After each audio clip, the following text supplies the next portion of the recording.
মুখে মুখে একটি কথা, সুন্দর ভুবনে আমি বাঁচিবার চাই, আমি মরিবার চাই না। এটাই সব মানুষের কথা হলো একটাই।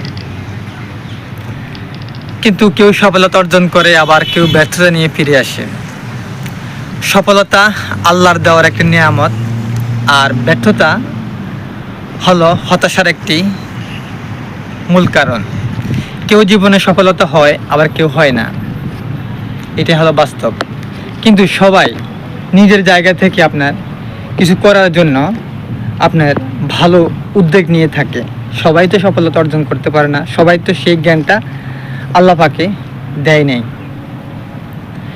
এই কথাটার বলার অর্থ হলো আমার এটাই, সফলতা ধরা ছোঁয়ার বাইরে।